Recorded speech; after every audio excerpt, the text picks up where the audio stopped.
All right, everybody. As always, my name is Aaron Weaver, and first things first, we got a lot to talk about, so let's talk. I want to say congratulations and thank you to my fellow Virginians, first off. All of my fellow Virginians, whether you voted yes, whether you voted no, whether you agreed with me, whether you disagreed with me, you came out, you participated, and you used one of the most precious rights that we have in this country. And that matters. That matters a lot because voting is not just about you getting your way. Voting is about having your voice counted. Voting is about direction. I use this example all the time, and it always stuck with me for all of my life. My grandmother told it to me, I think, if I'm not mistaken. Politics is like public transportation. You may not get a bus that drops you off directly at your front door, but you still get a bus that takes you closest to where you need to go. Because standing at a bus stop mad that the perfect bus did not come does not move you 1 inch. And in politics, not moving still has consequences because somebody is still making the decision. Somebody is still drawing the map. Somebody is still passing the budget. Somebody is still setting the tax rate. So when people say, oh, I don't do politics, what they're really saying is, I'm letting somebody else make decisions for me. And I can't live like that. I'll never live like that.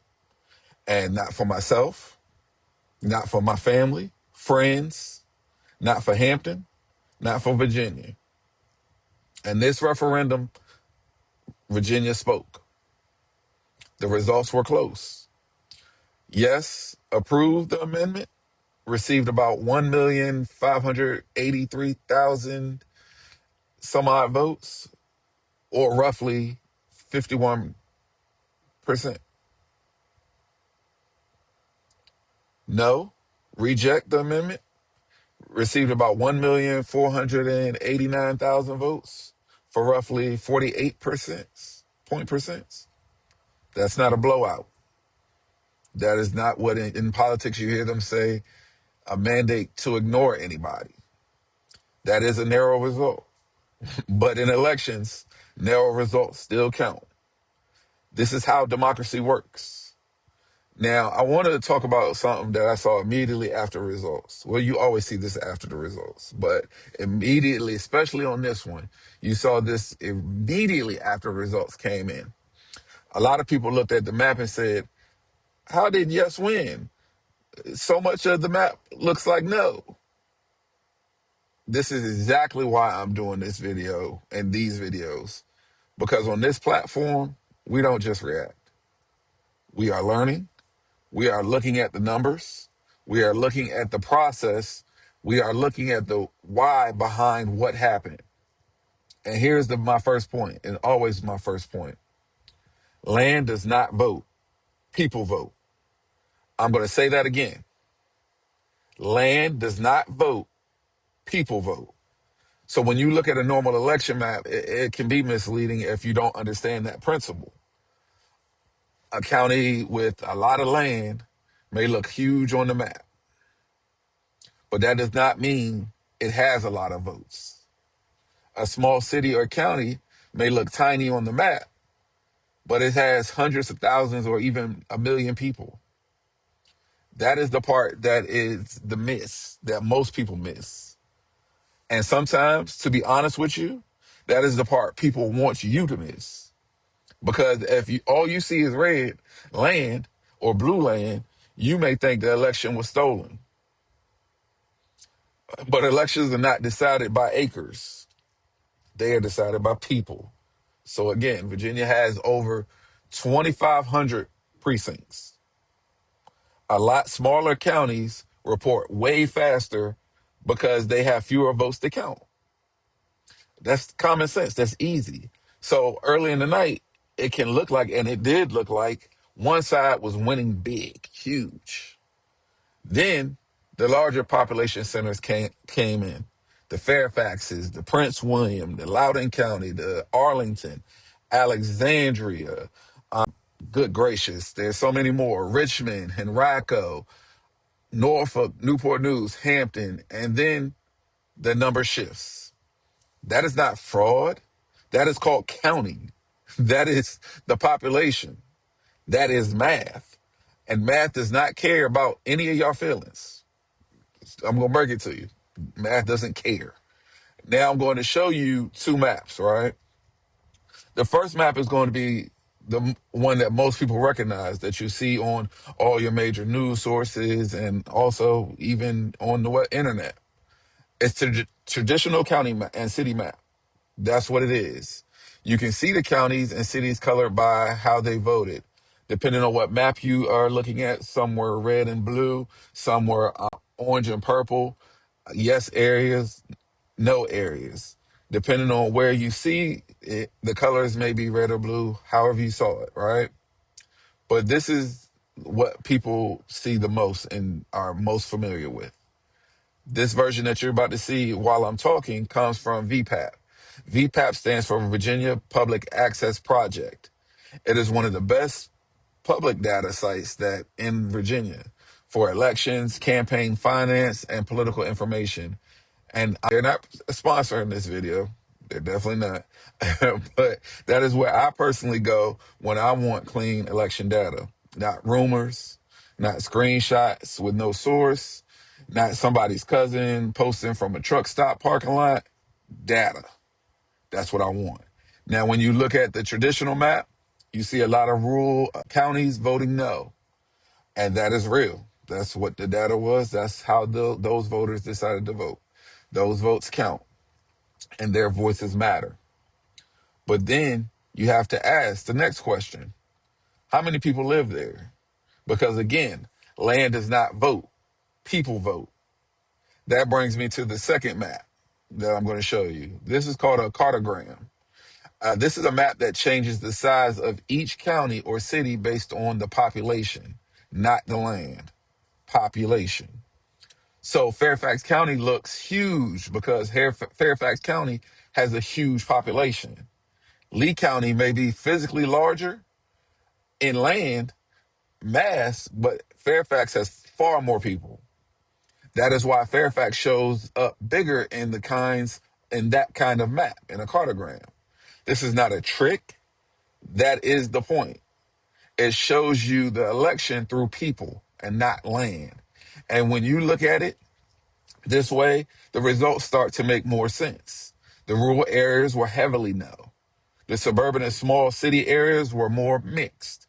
But the big urban areas were strongly yes. And that is how you get the statewide yes vote. Even when the land map looks like there were more no than yes. Because again, there's nothing criminal about that. There's nothing mysterious, nefarious about that. This is how populations work. This is how elections work. This is how Virginia voted. Now, I also want to be fair, right? If you voted no, I understand why some people did. Some people do not like mid-decade redistricting. Some people believe redistricting should stay with that commission that we spoke about on the last video. Some people believe both parties are playing games with maps. That's legitimate concern, very legitimate. But there's a part we are not going to skip over, no matter what. Some people purposely choose to ignore what Republicans are doing in states where they hold the majority. Then when Democrats respond in kind, as happened here and in California, where they have the power, those same people suddenly discover outrage. That is not fairness. That is selective memories, or we always call selective amnesia. Republican-led states have been moving aggressively on congressional maps. We have the videotape and the proof is already there. You heard the president for yourself say those things to Texas especially. He needs 5 more votes. You heard those. This is not speculation. These are facts. Democrats are now responding in states where they have the power. And Congress has had chances to pass federal reforms that include anti-gerrymandering protections.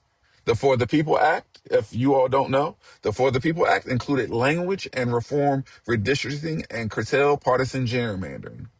The Freedom to Vote Act included protections aimed at ending partisan gerrymandering.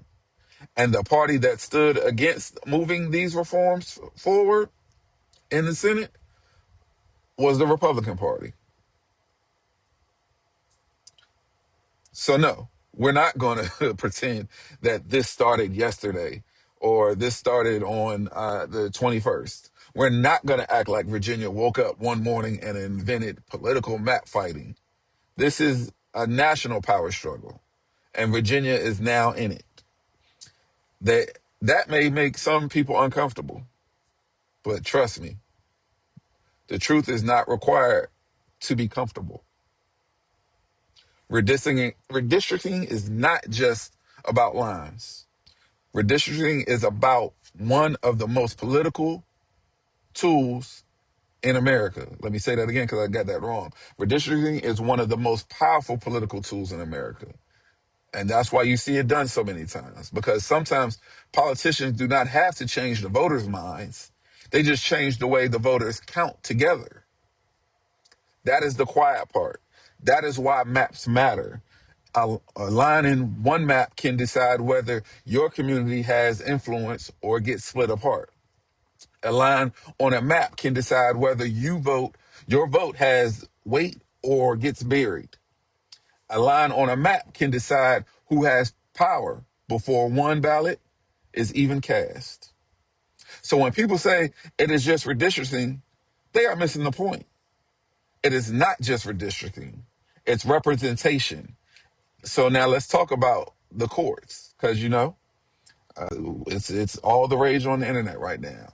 Because yes, this was always going to court. Everybody knew that. The vote happened, the people voted, and immediately the legal fighting continued. A Tazewell County judge blocked implementation of the voter-approved redistricting plan. The state is appealing.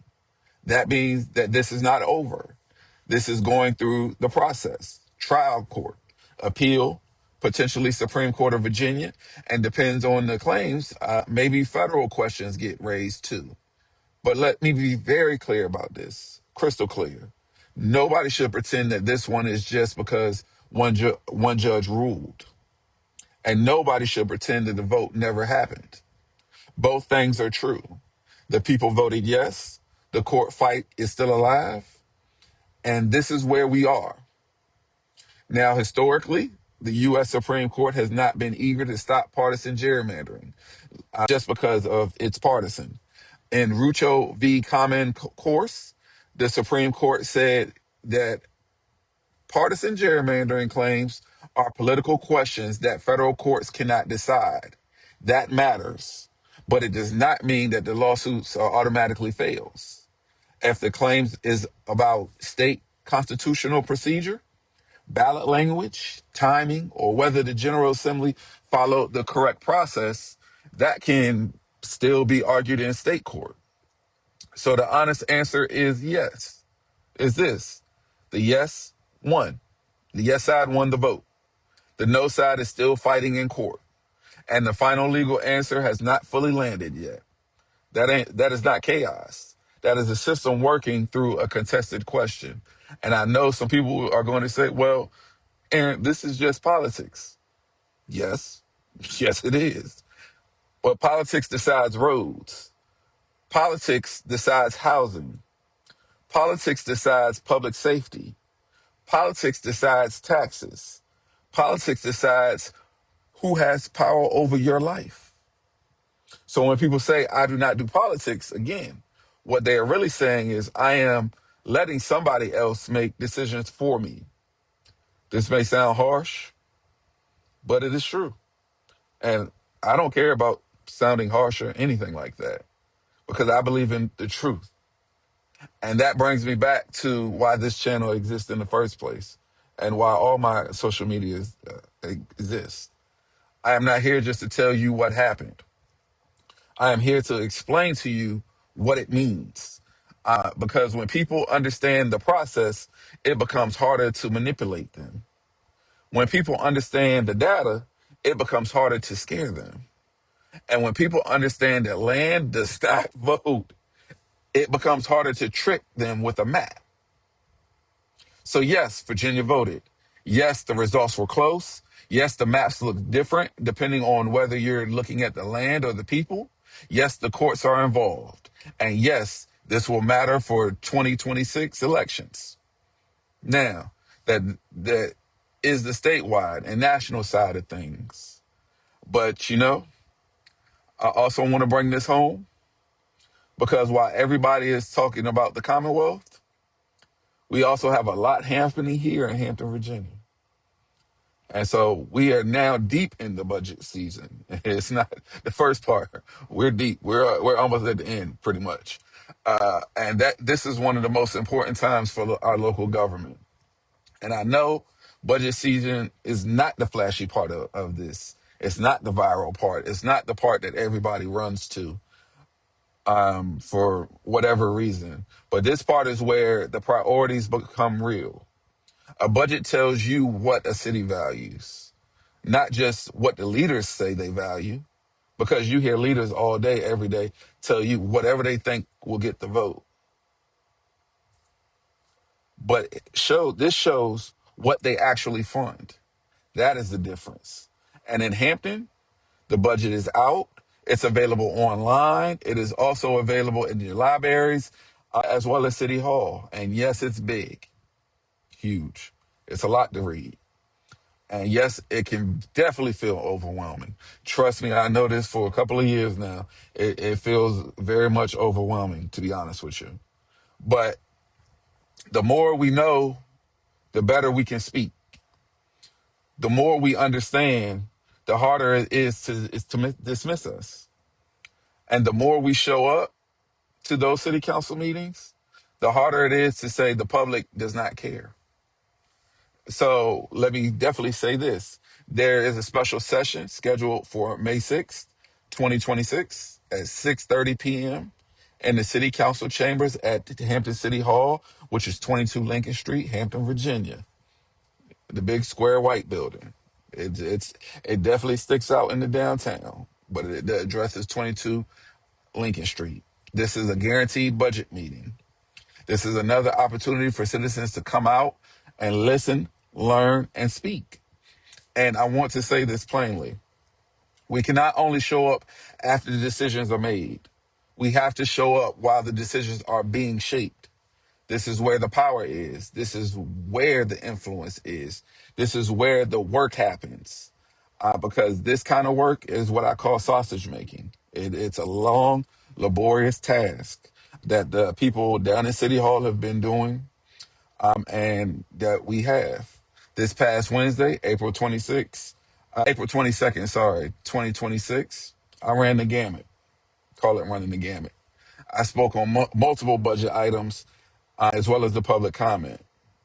The real estate tax rate, the city manager's proposed budget, the capital improvement plan, and then the public comment. Like I said, those four things. That's what it's called. That's what I call running the gamut. I did that because I believe if I'm going to speak on something, I need to do the work. And trust me, I did the work. I felt like a nerd. I read the budget. I went through the numbers. I look at what is funded. I look at what it was missing. I look at what we are saying yes to. I look at what we are quietly saying no to, because every dollar has a direction and every budget has consequences. One of the major things that I have been paying attention to is the real estate tax rate. That has been huge for me because it's huge for you. It's huge for everybody that owns property or real estate in our beautiful city of Hampton, Virginia. The proposed rate is staying at $1.14 per $100 of excess value. That's what they're proposing. Again, that's what they're proposing. You can still come out and have your voice heard, but you have to come out. Or email council at hampton.gov. Have your voice heard. But something I push back on, not because I do not believe in funding the city. I absolutely do. But when property assessments rise, People feel that. And even if the tax rate stays the same, your bills can still go up and have gone up because the property assessments have gone up through the roof. And that is the part that we have to explain clearly. A frozen rate does not always mean frozen tax bill, as you would think. And this is where the city manager did a great job in explaining those matters. She clarified that under Virginia Code 58.1 3321, the city has to advertise this as a tax increase hearing when reassessment causes the total real estate tax levy to increase by more than 101% of the prior year's levy. Look at what I said right there, guys, because that's important. The state's calculation creates what people often call the lowered rate. For Hampton, Virginia, the state benchmark was around $1.11. The city is recommending $1.14. So the real question is whether Hampton is legally, the question is not whether Hampton is legally required to advertise this as a tax increase hearing. That's what it is. The real question is this: why does the city believe that it needs to stay at $1.14 instead of moving closer to the state calculated $1.11? That's the honest question, and it deserves an honest answer because citizens are dealing with groceries, utilities, insurance, rent, mortgages, car payments, and everything else going up. Oh, gas. Don't forget about gas. That's through the roof. So if the city says it needs the additional revenue, then the city should show the public exactly why. Not with vague language, with numbers, with priorities, with trade-offs, with the real consequences of choosing $1.14 instead of $1.11. Or even, I don't even say $1.11. I at least say $1.13. Councilwoman Carolyn Campbell explained very well. She explained why she believes, she voted no, and she explained that she believes that we should be at $1.12 per $100 real estate. I can, I'm me personally, I'm at $1.13, but I can definitely $1.12. I can see where she got that from as well. But that is not, and all of this is not anti-city. This is responsible citizenship. So what we're going to do is I'm going to play the first video of me speaking about the $1.14 real estate tax rate public comment. So we have one person signed up to speak on this item, Aaron Weaver.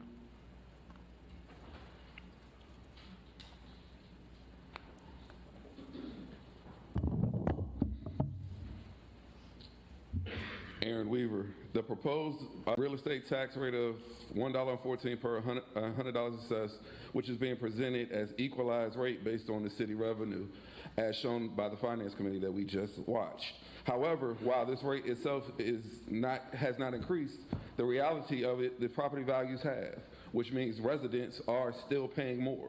So while there may be technically no increase, it does not feel like that to people paying bills, which everybody pays bills. I understand the position the city is in. I understand the rising costs, the obligations, and the need to maintain services. However, the outcome is still the same for the residents, and that is increased financial pressure with no relief at all. And that is where I believe we need to shift the conversation. One of the biggest factors that City Manager Bunton keeps telling us each and every time is impacting this conversion is the military tax relief at the state level. The policy is needed, it is deserved, and it supports our veterans. It is also a direct impact on our local revenue cities, including Hampton, Newport News, Norfolk, and Virginia Beach. That means they're carrying a portion of that cost at a local level that we are doing. So my question to this is that what are we doing as a city to advocate for that relief at the state level to offset that impact? Because it's not just Hampton that has this issue. This is a regional issue. We have an opportunity here for leadership. Mayor Gray has a strong relationship with mayors across the region and across the cities that we see on the social media page. And I would like to see a coordinated action, the same way that the letter was coordinated with when they did not want the city employees to have I can't think of what it is, but they didn't want to have that. Correct, yeah. So I want to see that same letter. And matter of fact, you can lead it instead of Bobby Dyer from Virginia Beach. I believe we should be working together and the cities formally request state support and reimbursement tied to that military tax relief. Because if we are serious about providing relief to residents, we cannot solve that fully on a local level alone. So my position is simple. I understand why the rate is being held at $1.14, but holding that rate is not the same as providing relief. If we want to create a real tax relief, we have to expand that strategy beyond what is the local budget and actively pursue at a state level. Residents are doing their part. The city is doing what it can. Now the question is, are we willing to lead the push for additional support needed actually to move that number down? Thank you. I think it was collective bargaining you were trying to find. You got it.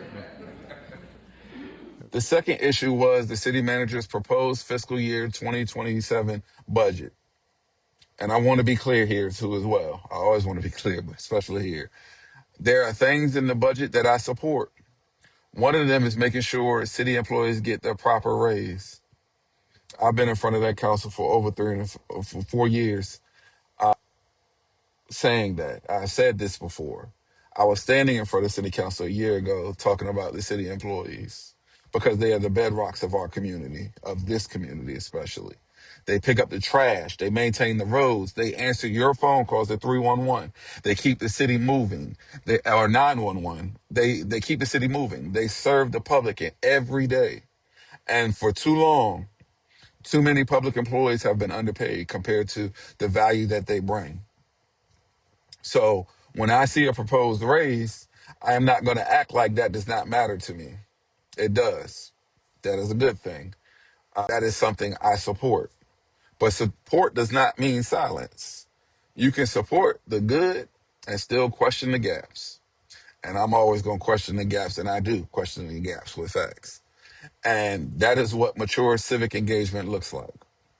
And that is why I look at the budget tooth and nail. Because the city budget is not just a stack of papers. I keep telling y'all this. It's not just a stack of papers. It's a public document that tells us what gets protected and what gets delayed, what gets ignored. And when people ask why I spend so much time on reading that, that's why. Because once this budget is processed and passed, those decisions become real. They show up in your tax bill. They show up in your neighborhood. They show up in our parks. They show up in our streets. They show up whether employees stay or leave and go to our neighboring cities for more money. They show up in whether blighted properties sit there year after year or finally get addressed. So here's the video insert of me speaking about the fiscal 2027 city manager's public budget. Next speaker is Aaron Weaver.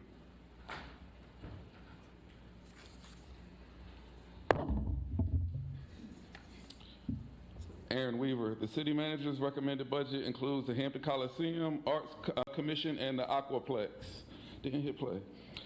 One enterprise fund with a total of federal year 27 budget of about $27.7 million. That includes the operating revenue of $5.47 and retained earnings of about $1.6 million from the general fund. So while this is structured as an enterprise operation, it's not fully sustained by like its own revenue. Last year, I specifically was standing right here, well, right there. I asked about the Aquaplex specifically, and the response was that it just transferred to the city from another organization, so there was no clear numbers yet.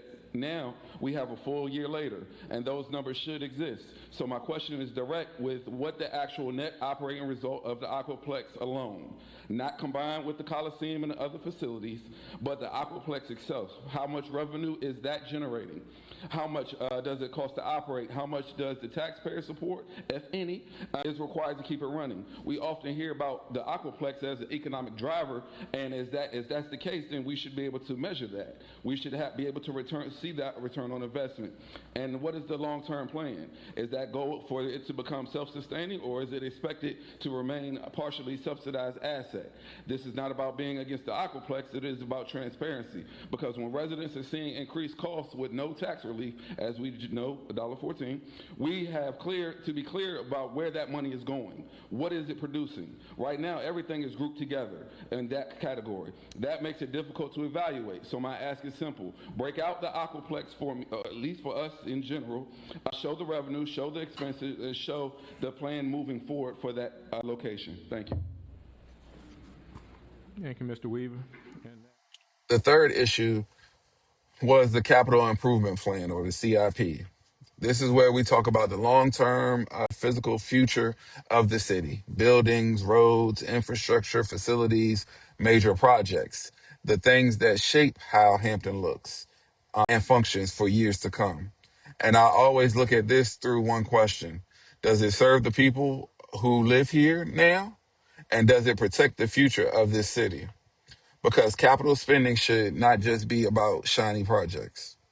It should be about stability. It should be about safety, and it should be about neighborhoods. It should be about blighted properties. It should be about making sure older communities are not left behind while new projects get the spotlight and the funds and resources. That is important to me because I've seen where older communities or communities have been left out. I've been a part of one. And so that is a key aspect for me. And I care deeply about all of this. So also I want to do, even with blighted properties, because blight is not just about something that looks bad. It's about affects the safety. It affects the property value.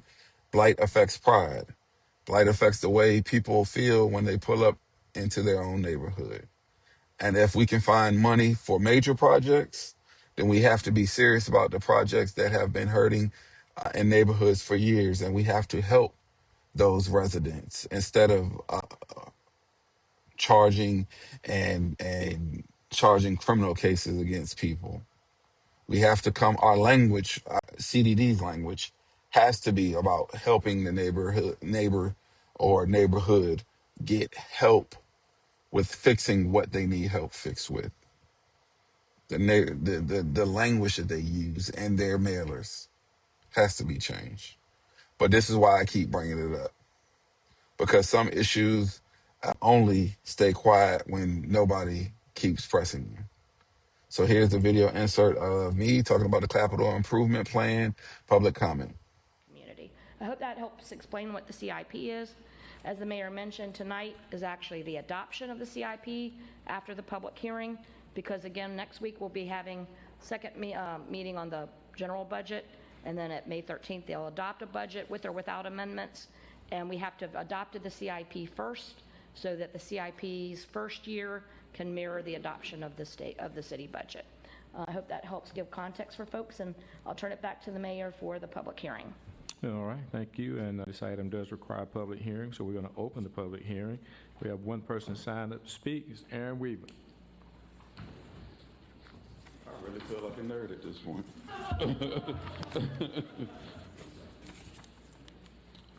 Aaron Weaver. The federal year 27 capital improvement plan is about $489 million according to the CIP presentation that we saw. Family resilience and economic empowerment receives $3.5 million, which is just 0.7% of that total, as shown on page 7 of the CIP presentation. That category includes temporary homeless housing and tiny homes, and $2.5 million for the Riverside Psychiatric Emergency Department.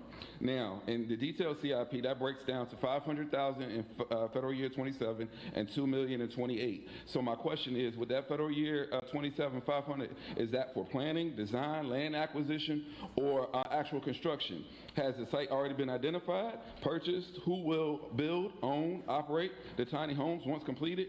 And next, under placemaking, the CIP presentation shows that 52.8 million, or 10.8% of that total plan on page 7, is CIP list. 10 million of that is for a golf course renovation, shown on page 22. My question is, with that $10 million, is that for the Hamptons golf course or is that for Woodlands golf course or both? What specific infrastructure is being replaced? What measurable return on investment are we expecting from that investment? Next, under the same placemaking category, $850,000 of that is for therapeutic recreation center renovations, shown on page 23 of that. The description focuses on interior upgrades and system improvements, but I raised the question last year that the facility sits back off of Kickertan Road. Unless you already know it's there, you will drive right by it and never know it's even there. So my question is, does that $850,000 include a permanent monument sign on or any exterior visibility improvements? And if not, then that cannot be added to this project scope of work before it's finalized. Then my broader question is, with the family resilience is only 0.7% of nearly $489 million of that, is how do we determine what level of investment is enough given the real needs we see every day in housing, homelessness, which I came here so much for, behavioral health? I'm not asking to remove projects. I'm asking for clarity. Are we building? Where is it going? Who is responsible? And what outcomes should the residents expect? Because the numbers are there. Now we need the answers to what's behind them. Thank you. Wait, hold on. Oh, I got another minute. Matter of fact, can I put that on the other one? Have a good day. I was going to let you talk some more on that one. All right, so that's the only speaker signed up under the public hearing. Then came the final public comment, which I wasn't prepared for, honestly. I am not going to lie to you. I was prepared for what I had to say, but I wasn't prepared for what I had to witness. But this one mattered. When I say this one mattered, this one mattered. Because sometimes when you sit in these meetings, you hear something that hits you in your chest, punches you, boom, right in your chest. And this night, our youth football leagues came out. Parents, coaches, team leaders, people who pour into our children. They came out and spoke about field fees. They talked about what they are being charged. They talked about the pressure it puts on their organizations. They talked about what it feels like to serve the city's youth and still feel like they are being hit with fees just because it's the city's fields and they're not parks and rec programs. And I supported them without hesitation because I came through those systems. I played basketball for the Southampton Hornets. I played very shortly for the Aberdeen Raiders football team before I was too big. as anybody knows me, I'm big. But I was too big to play for the Raiders at one point, so I had to move on to JV football at Hampton High. But I know what those leagues mean. Those are not just sports. They are structure. They are discipline. They are mentorship. They are community. They are a safe place for kids to belong. And when people are volunteering their time, coaching our kids, organizing the teams, helping the families, and building community, the city should be looking for ways to support that, not make it harder. The city manager and the Parks and Recreational Director did respond. They said they would meet up and work through it, and that is good that they were meeting in the back. And I look forward to seeing the results in that. Hopefully, I can bring the results here once we figure out, once they figure it out and have all the conversations and get everything done. But that is good. The standard should be clear. If youth leagues are doing work that benefits the entire city, the city should not nickel and dime them in the struggle. That is not a budget issue. That is a value issue. So so now we're going to go to the video insert where I have the first one is going to be one of the leaders speaking about the youth football and field fees to city council. He says his name, so I'm not going to say his name, but it says his name. And so I'm going to give you his full comment. And mind you, there were multiple people that spoke on this, but I don't have time to give everybody, unfortunately, but it was a lot of people that spoke. And then I'm going to give my public comment as well after him, too, as well. So here's that. All right. Sorry, Mr. Stevens, you can go ahead. Yes, before we get started, where is the, it's right there. Right here. Okay, all right. Honorable Mayor Gray and Vice Mayor Brown and the rest of the City Council, good evening. I am Jay Steffens, President of Peninsula Youth Football and Cheerleading. We'll just call it PIFCO for short. I would like to talk with you about the city's current policy to double tax kids that play in a 100% volunteer program. There are 5 youth football programs under the PIFCO umbrella. You have Hokies, Broncos, Tornadoes, Kappa Cardinals, and the Eagles. They service about 800 to 1,000 kids between the ages of 5 and 14. They collectively put close to 100 adults on the fields to mentor kids. Once again, let me state, they are 100% volunteer programs, and let me include, these are Hampton citizens. Well, we received a letter and had a follow-up meeting from Hampton Parks and Rec Department, which informed our teams that they will be receiving a $3,500 to roughly about $6,000 a year bill per team to practice on fields that they have been on for years. Also, these fields are not occupied by any other organization. This is something totally new. I think it's important to know that these fees didn't come out until a longstanding program left Parks and Rec, but that's a whole other story. I believe everyone can fully understand getting a fee to use fields for game day. And I have no doubt that this is feasible and we can make that happen. However, the other fees that really only affect kids going to football practice are designed to purposely create hardships for the programs because they do not play in Parks and Rec. The kids in these programs are citizens. Their family pay taxes, the use of fields, and they are systematically being put off of them. This fee is a double tax. Okay, this fee is a double tax. This revenue that Parks and Rec is forcing isn't included in the city's 2026 budget. It is designed to create a hardship on citizens, and that is wrong. I don't really have enough time to go through everything. I'm just going to leave with this. We live in a time where success of cities rise and fall with the community partners and volunteerism. Everyday average citizens in city council, here we are. Volunteering to mentor close to 1,000 kids. We are 100% volunteer nonprofit. We are not asking for any special privileges from the city. We are not draining any resources. At a time where groups of kids are assembling in public areas, we are here to help with the problem. Why would the city double tax us to a point where we can't be of assistance? I humbly ask you to review this policy. Help us help the kids. Thank you for hearing me out, and I look forward to discussing this with you in detail in the future. Once again, I'm Jay Steffens, Peninsula Youth Football. Thank you, Ms. Steffens. Next speaker then is Aaron Weaver.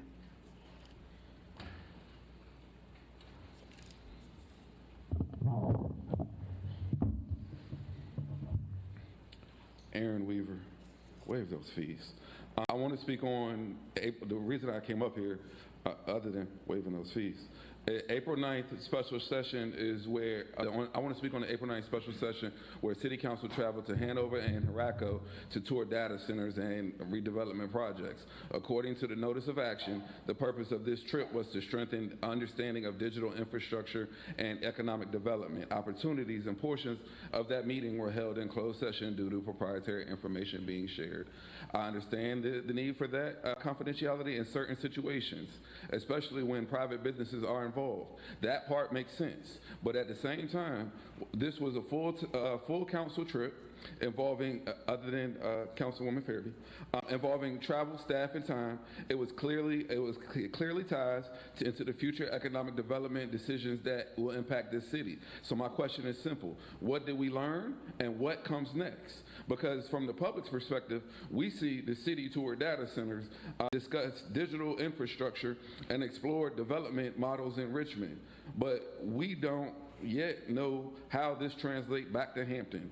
Are we actively pursuing data center development here? Are there sites being considered? Are there partnerships being explored? And how does this align with our current land use infrastructure capability and long-term economic strategy? The notice of action also mentions conversations around power constraints, cooling systems, workforce needs, and even rebranding data centers as digital infrastructure. Those details raise bigger questions about readiness. So again, the question is not what was said in closed sessions. Don't use that as an excuse, please.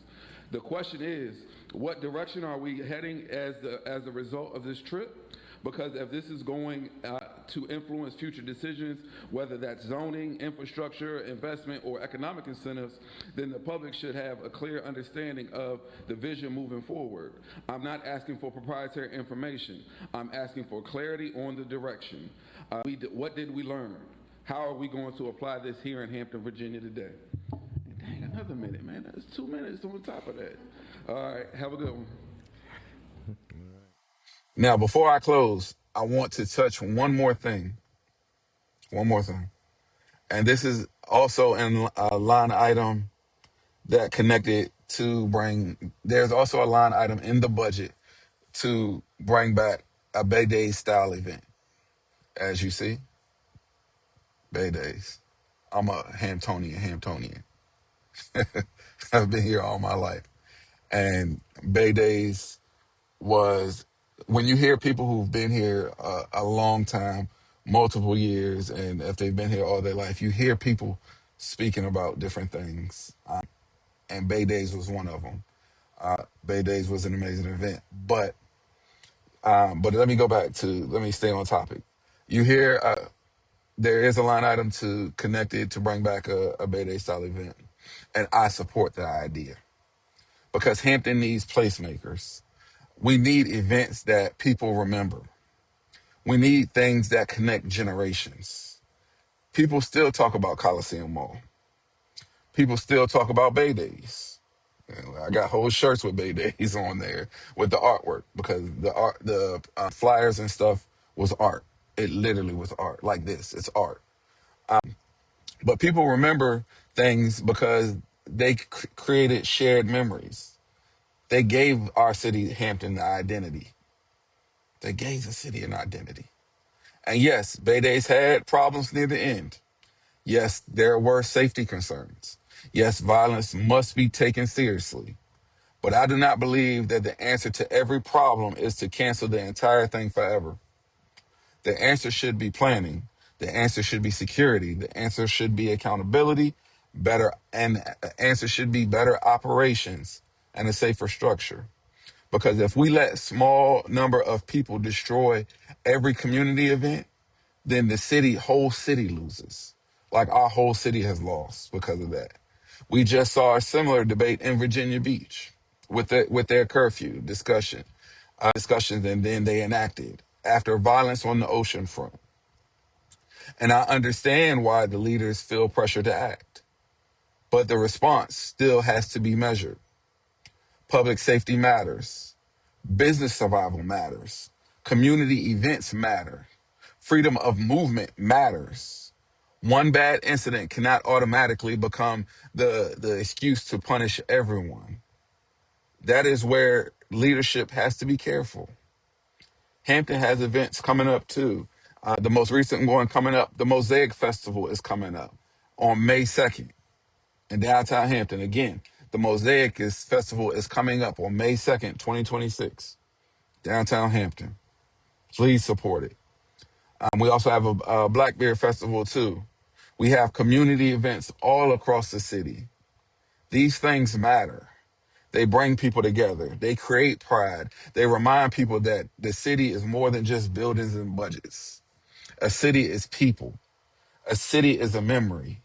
A city is culture. The city feeling that the place belongs to us. And that is why I care so much about the budget. But deeper than that, that is why the budget is not just numbers. The budget is the city deciding what kind of place Hampton is going to be. And we're going to support the employees. Are we going to do that? Are we going to relieve pressure on our citizens who are feeling real life pressure in budgets? Are we going to invest in our neighborhoods? Are we going to address the blight? Are we going to support youth programs? Are we going to bring back events that give Hampton life? Are we going to build a city where people are proud to stay in? These are the questions. And those questions deserve more than silence. So now I know this is one of my longer videos. We're at what, 30 some odd minutes? But this one had to be long. Had to be. Because we covered the statewide referendum, we covered the maps, we covered the court fight, we covered misinformation, we covered Hampton's budget, we covered taxes, we covered employees, we covered capital improvements, we covered youth sports, we covered what kind of city we want Hampton to be. And that is a lot. So this couldn't be a 5-minute video. But this is the work. And if you stayed through this full video, just know I appreciate you. I mean that from the bottom of my heart, because this is not just content to me. This is over 5 years of being on the front lines publicly. And this goes back to even longer being behind the scenes. I got involved because of what happened to my community. And I said we would never be backdoored again. And I made a promise to myself that we would never be caught sleeping again. So not because we did not care, but because we did not know. That is why I do this, to help people know, to help people understand, to help people show up, to help people ask better questions, to help people see the process before the decision is already made. So please, like this video, comment, subscribe, but most importantly, share it. Share it. Because sharing it is how this information gets to people and who may never walk into the city hall, but still deserve to know what is happening in City Hall. And if you have questions, send them to me, please. If somebody else has questions, send them to me. I don't care. It's about us being knowledgeable and having the information. If you disagree with me, that is fine too. Just bring facts, bring substance, bring solutions.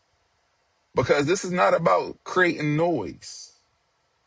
And this is not about creating any kind of maliciousness towards anybody. This is about creating understanding. Again, my name is Aaron Weaver, and we're going to keep doing the work. We're going to keep learning the process, and we're going to keep showing up, and we're going to keep fighting to make Hampton the city it should be, not just for some of us, but for all of us. I appreciate you.